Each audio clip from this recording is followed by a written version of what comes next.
बुद्ध ने युवक को सत्संग का महत्व समझाया।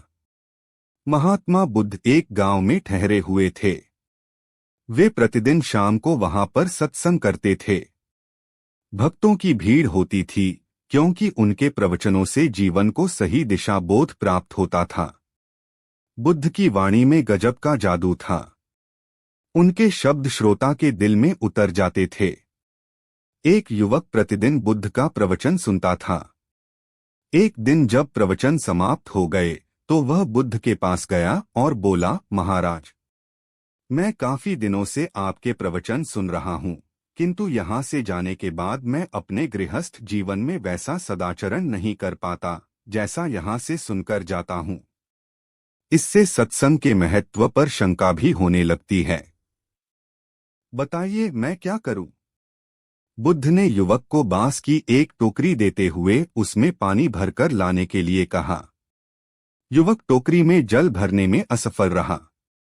बुद्ध ने यह कार्य निरंतर जारी रखने के लिए कहा। युवक प्रतिदिन टोकरी में जल भरने का प्रयास करता, किंतु सफल नहीं हो पाता। कुछ दिनों बाद बुद्ध ने उससे पूछा, इतने दिनों से टोकरी में लगातार जल डालने से क्या टोकरी में कोई फर्क नजर आया? युवक बोला, एक फर्क जरूर नजर आया है।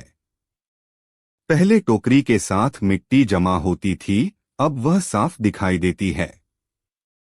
कोई गंदगी नहीं दिखाई देती है और इसके छेद पहले जितने बड़े नहीं रह गए, वे बहुत छोटे हो गए हैं। तब बुद्ध ने उसे समझाया, यदि इसी तरह उसे पानी में निरंतर डालते रहोगे तो कुछ ही दिनों में ये छेद फूलकर बंद हो जाएंगे और टोकरी में पानी भर पाओगे।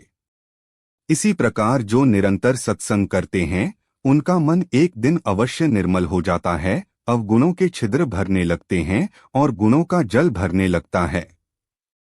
युवक ने बुद्ध से अपनी समस्या का समाधान पा लिया।